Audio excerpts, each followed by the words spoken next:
Hi, my name is Joseph, and welcome to part 16 of Chapter 1, Eiji, Wolf of the Ninth Avenue.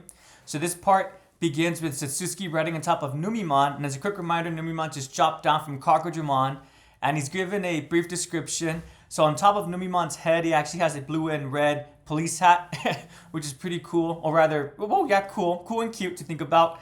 And then in addition to that, his physical description is described, his physical size, which is likened to a small light truck, so a pretty big Numimon. Also, at this point, as a quick reminder to the audience or the readers, we are aware of who Satsuki is, but of course, Eiji and Logomon, they don't know who she is specifically.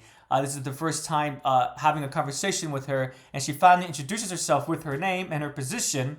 And she states that she's Satsuki, Deputy Squad Leader of Digimon Crime Response Team, Cybernetic Division, Investigation Section 11, to which Eiji, of course, states that's quite the mouthful. And the narrator explains that while Eiji is aware of who the Digipolice are, this Investigation Section 11, it's something that he's never heard of. In general, the public has not heard of. And in fact, after this, Satsuki verbally states to Logomon and Eiji, pretend that they didn't hear that she just stated Investigation Section 11. And of course, she uses Logomon's nickname, Forehead, to which, I was going to say to which forehead, to which Logomon replies, although yes, it's true he may have an interface on his forehead, he loves this interface. It's something that he's quite happy about with his appearance. That he's fine with it. So let me quickly look at my notes. Pardon me, everyone, my cat's going in front of my notes. So then at this point, excuse me, everyone. My cat knocked something over, and of course that startled her a little bit. Then at this point, Ichi asks Satsuki, what kanji does she utilize to spell her name? And of course, Satsuki starts addressing the question before she stops herself and realizes that she's being distracted, and she states that as a level A code cracker, they're in serious trouble. Eg, of course, becomes enthusiastic about the fact that he's being called a level A code cracker, and Satsuki becomes a little bit more enraged than she already is. What word was I trying to utilize? Oh, it's fine. Enraged. And she states that, for the fact that they are level A code cracker, that their peaceful days are now over and they're going to be chased. And then at this point, they do have a small little battle. Just let me quickly look at my notes. Yeah, so they do have a small little battle. And of course, Numimon, his attack is throwing turds, essentially. And unfortunately for Eiji, one of the turds ricochets off a wall and bounces onto Eiji. So he gets covered in feces, essentially. And of course, since it's a hollowized mind link, he's able to quote-unquote feel, smell, and touch Numimon's attack. Logomon tries to be positive and says, well, at least it wasn't a direct hit, it was just a ricochet. And Eiji is, of course, a little bit disappointed. I would be too, at the fact that he's covered in feces. And then give me a second, everyone. And then at this point, Eiji starts wrapping himself down. And let me make sure I'm not accidentally missing any minor details. No, I think I'm fine. He starts wrapping himself down. He actually asks, Satsuki, why does she like Numimon? And she gets easily distracted once again, and the narrator explains that Satsuki's the type of individual, when she gets the opportunity to talk about something she's really passionate about, she goes all in. And as it turns out, she's quite passionate about Numimon because she's really into slugs. She actually has some pet slugs in real life. And yeah, it's seeming like she's going to share a video with Eiji. But in that point, Logomon, being his curt self, his slightly impatient self, he says he's tired of talking. Well, not tired of talking about this discussion, but rather just tired of the whole situation in general. And then at that point, Logomon tells Eiji that he needs to return to him his Digicore, but he tells Eiji to wipe himself down first. And once Eiji does so, he disappears, his hollowized version, just leaving Numimon's attack on the floor. And Eiji returns into Logomon's Digicore, and at this point, Logomon explains that he's been feeling like he needs to unleash himself since he returned to Waslum, and Eiji realizes that he's talking about evolution. And then, as it turns out, that's exactly what Logomon does. The Commandramon attack, and as they attack,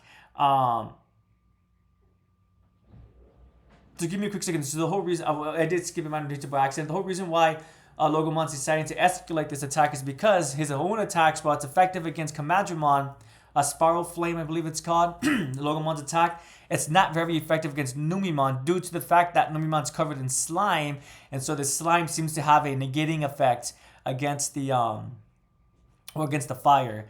And so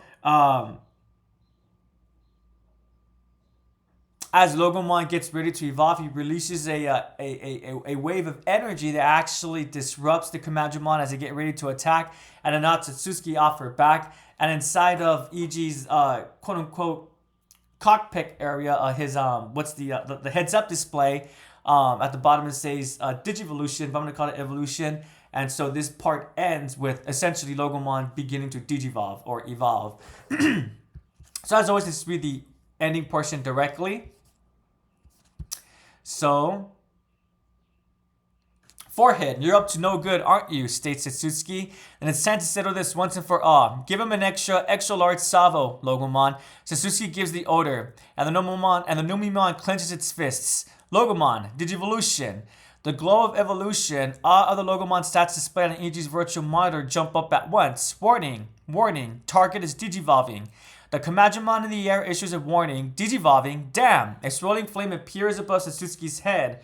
A shockwave. It disrupts the Commandramon, and Satsuki is blowing out the back of the Numimon. And yes, that's how it ends. The chapter itself has a picture of Logormon, and it states Logormon, Champion, Dark Beast, Virus Type. So let's go ahead and look at the first quote that I want to analyze. My name is Eiji Nagasumi. I don't remember asking you, states Satsuki. Excuse me, everyone, that's a hiccup. Satsuki makes a gesture with her hand as it's ward off a persistent pickup attempt. Scratch that. I'm Code Cracker Fang. Forget what I told you before. No problem. I'll save myself the problem of checking. Eiji Nagasumi. I already know that you're an elite level A or above Code Cracker capable of mind links. Satsuki points at Eiji. Alright. Satsuki's seal of approval. Logomon, did you hear that? I'm an elite code cracker. Level A code crackers are automatically placed on the Metropolitan Police Department's blacklist. Your days living a normal life are over, sociopath. You're going to end up on the other side of the wall. So, the reason why I enjoyed this quote is because it reveals a little bit about our two characters, our protagonist Eiji, and our side character Satsuki. So, it may be very minor, but obviously Satsuki is able to pick up on details. What I'm really loving about these characters so far is that they all seem to be very observant. Yes, even Eiji, even if he is a little bit superficial with his observations.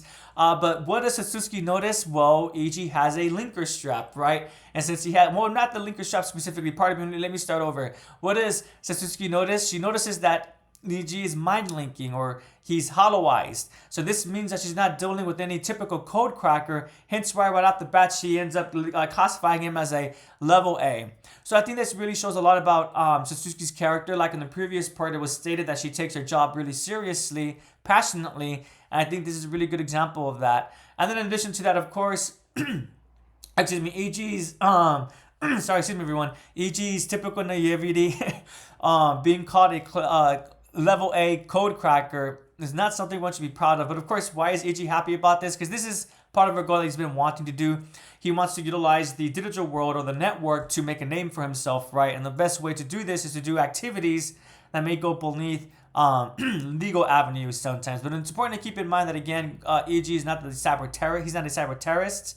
Although he may be willing to skirt the law a little bit, there's a certain level of degree that he's willing to do. And then again, as further evidence for Satsuki's passion, that description at the end, level A code crackers are automatically placed on the Metropolitan Police Department's blacklist. Your days living a normal life are over, sociopath. You're going to end up on the other side of the wall. So she has no qualms about giving this this judgment at the end, right? She may not know who Eiji is or Logomon is, but she's aware of what skills they're demonstrating by mind linking. The next quote I want to look at, what a disgusting attack. I guess it's true what they say about Fifth Avenue Digimon being trash. It's perfect for this loudmouth woman though. Logomon, she can hear you, you know. It looks like you have a talent for pissing her off. Eiji is sweating, but the damage has already been done. Maggie Mutt, I won't let you talk about my Numimon like that. Did we just incite further anger? The Numimon fires something huge at us. The Logomon jumps out of the way. So, as always, what does this reinforce? This quote, I said as always because most of the quotes I'm utilizing seem to reinforce characterization that I've been stating since introduction of some of these characters. But I think this quote really reinforces that Logomon's impatient attitude. I would argue he's being a bit of a jerk right here. What a disgusting attack. I guess it's true what they say about Fifth Avenue Digimon being trash. That's a very, I would dare say, rude thing to say. But at the same side, one could see Logomon's perspective, right? I mean, who wants to utilize their own feces as a form of attack? In real life, the only type of animal that I could think off the top of my head, that does that are gorillas, or pardon me, are primates, the monkey family, right? I don't think gorillas specifically do that, excuse me, but like baboons and so forth. They do utilize their own feces, their own turds as a, not even as a weapon, but just as a social aspect that they do within their animal kingdom lifestyle. So while Logomon is pointing out a very valid detail, I think he is being a little bit superficial here. We need to keep in mind that, as it's been stated multiple times, these Digimon, they're alive, right? They're not just sentient, they're sapient. And thus, when Logomon makes this insult, he is insulting Numimon. He's insulting Numimon as an individual. So there's two people he's attacking right here, attacking verbally, Satsuki and Numimon. It's perfect for the loudmouth woman, though. So, again, that is quite rude. But again, Logomon's demonstrating his observation skills. Satsuki she's proven to be a very agentful individual who's able to utilize her independence. And does that make her a little bit louder? Well, yeah, it does. But one needs to keep in mind, again, her profession. It probably merits to be a little bit loud, quote-unquote loud, when she's working in the Digipolice, and especially the investigation section 11. Apparently, that's a special selection, right? Hopefully, we'll get more information about that.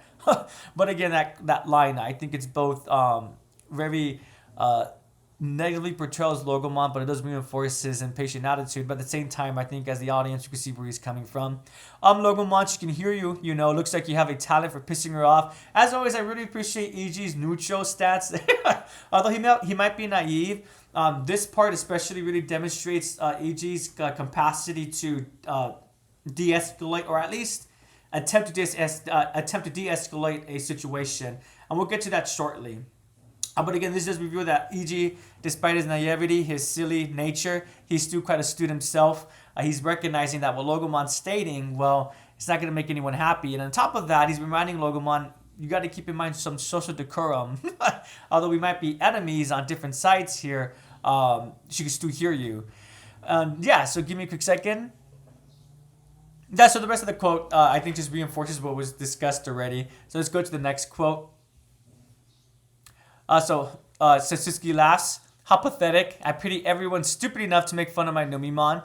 Satsuki laughs atop the Numimon. Satsuki, this is after Eiji gets covered in Numimon's attack, by the way. Satsuki, if you don't mind, can I ask what part of the Numimon you like exactly?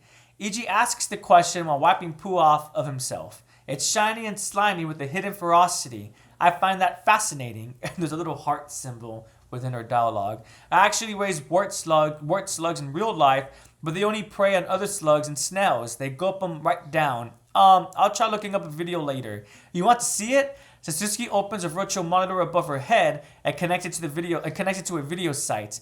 That's enough already. Satsuki is the type who forgets what's going on when someone strikes up a conversation about something she likes. Hey, Eiji, or fine was it? Logomon takes the opportunity to check the settings. I've had enough. I'm done with this. Eiji cowers in fear. So right off the bat, let's start off with the superficial element. When it states that Eiji's cowering in fear, that's stated about 2 or 3 times that he's cowering in fear. I don't think that's the correct diction that's meant to be used in this translation, and I'm going to use the character's own actions to demonstrate why I don't think that's the correct diction that's meant to be used. If Eiji was truly cowering, I don't think he'll be asking direct questions towards Satsuki. If he was really cowering, I don't think he'll be wiping off the poo for himself. He'll be more in a state of kind of shock. When one is cowering, that means that they don't want to be in the situation that they're in. But yet, Eiji's really showing or demonstrating that he's in control of himself. I think he probably did become a little bit well, disgusted at the fact of being covered by feces, but I think that would be honestly a realistic reaction from any individual. So I think when it says cowering, it's maybe apprehensively, maybe not even that. Inji shakes in anticipation. Eiji quivers, and something like that, right? Hopefully, it makes sense what I'm stating. But I just wanted to begin with that I don't believe that Eiji is cowering. I think that's an issue with the translation. But with that being said, let's focus on the details, the subject matter itself. So I really love how. So far, I really am enjoying Satsuki's character. I could see how some will find her really off-putting, especially because when she was first introduced, she was really, well, as Logomon points out, a loudmouth individual. And then as we continue to be introduced to her, she just seems like the type of individual who, although she'll listen to other people, when she's made up her mind about a conclusion, she'll stick to that conclusion.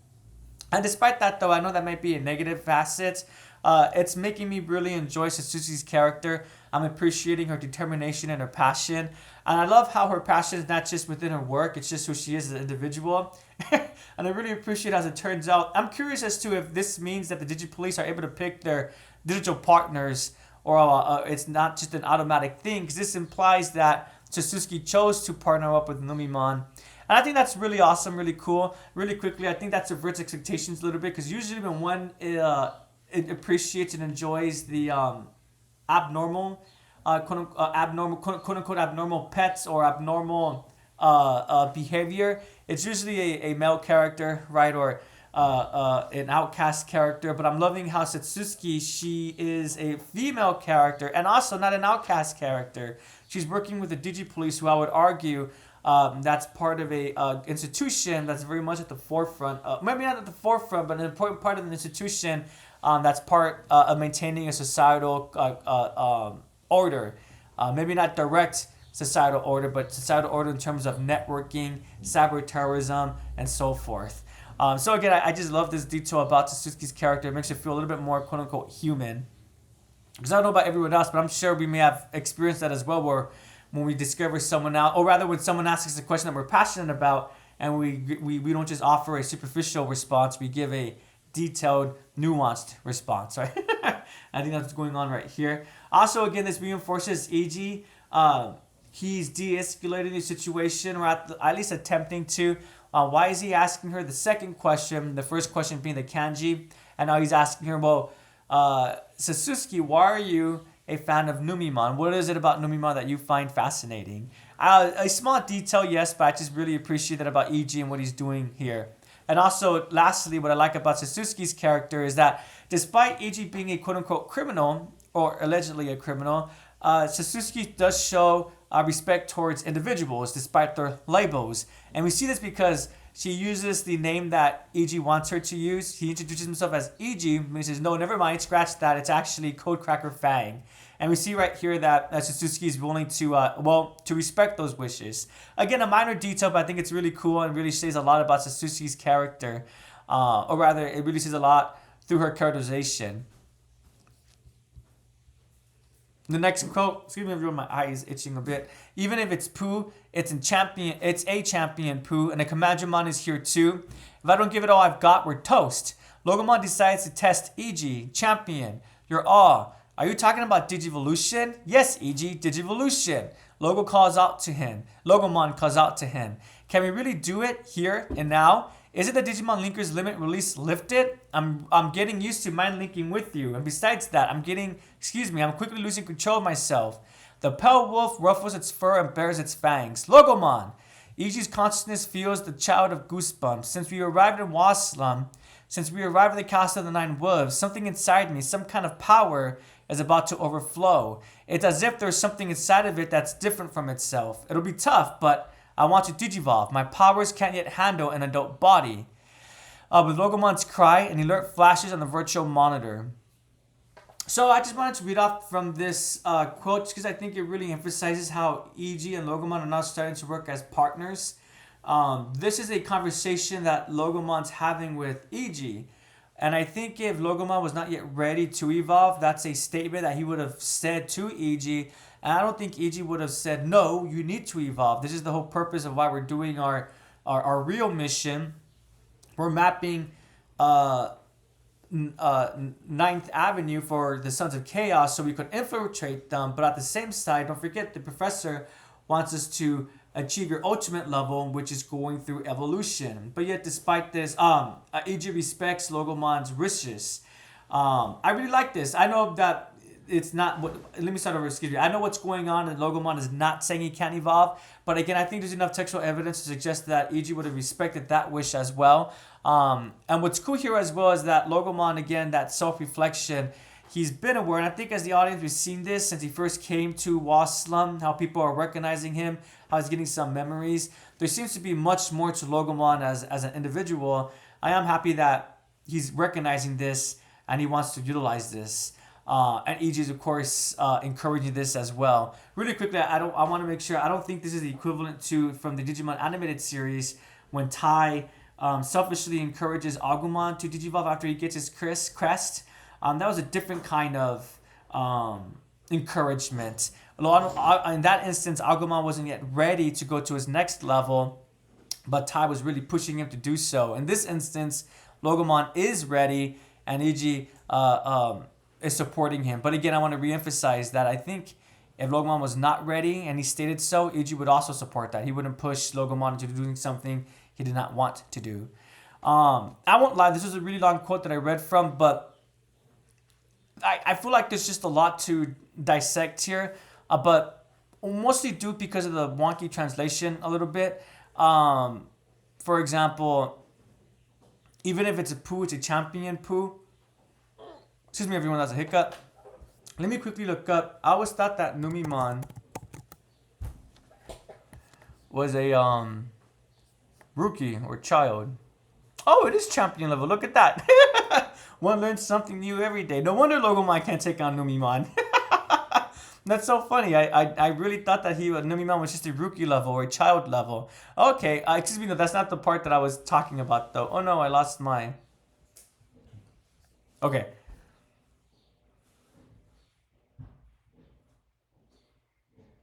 Right here, Logomon decides to test Eiji. I wish we had the original translation because I think there's a lot to dissect with that line, but I'm not entirely sure what's meant by this. Logomon decides to test Eiji.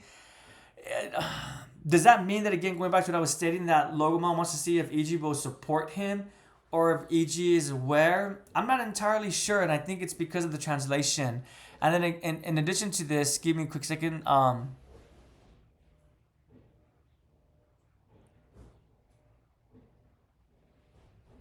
Isn't the Digimon Linker's limit release lifted? I'm getting used to mind linking with you. Besides that, I'm quickly losing control of myself.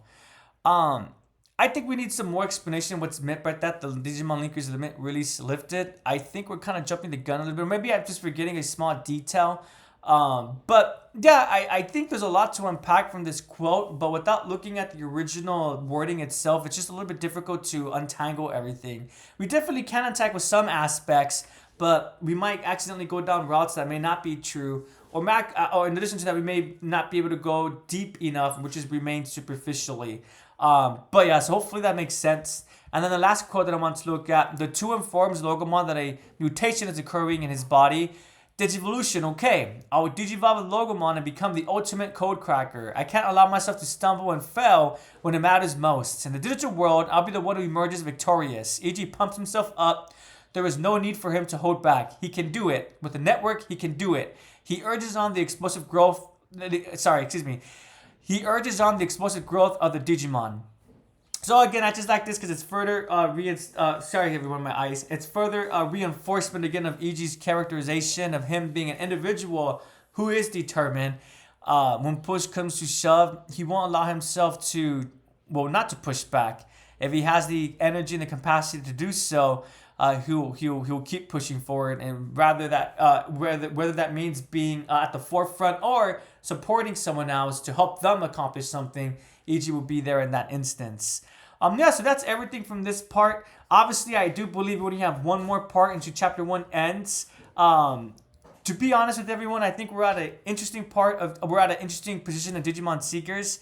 Definitely after the whole chapter comes out, I'll be doing another video just talking about the whole chapter and what it may imply for the future chapters as well. And also my plans for Digimon Seekers. As of right now, I am planning on still doing it every week. But what might change a little bit is just the amount of time I take on the summary section. I'm realizing that I'm spending too much. I was doing my best to give a minute description of the summary, but now I'm realizing that summary means to focus on the main, the main beats of the story. So I'm going to do my best about that. And also the reason why I want to do that is because I don't like how I pause often and I look at my notes. But we'll see how that goes off in the future. What I'm also thinking about doing is just beginning with the quotes that I want to look at and just maybe foregoing a summary altogether. I don't know. I'm still thinking about this. And I know I kind of went away from the discussion of the part. But all in all, I am enjoying Digimon Seekers. I'm not going to lie. This part, I feel like I think I could have enjoyed it more. The transition was just a little bit more there 100%. But I know I can't really complain about that because, again, the translation issues are such a superficial factor. I know it does affect the subject matter, but for the most part, I think Digimon Seekers is presenting the story in such a way that the audience, the readers, can follow along. It's just that sometimes I think having more information, more minute details would be really helpful, and solidifying some of the characterization and details of the cast so far. So if one is still reading Digimon Seekers, please do let me know. What's your opinions? What's your thoughts? Are you excited that Logomon has finally evolved? Is one a little bit upset that the part is ending with Logomon's evolution? I'm not gonna lie. Last part, I thought that this part was going to contain Logomon's evolution, and then more story portions of him after he's evolved. This portion ends right after he evolves, and that's it. So we're gonna have to wait until next week to see the adventures of Logomon, the evolution of Logomon. So thanks so much for listening. I do appreciate it. Have a great day. And let me know of your opinions either in the comments below or via personal message. Take care and have a prodigious day. Thank you.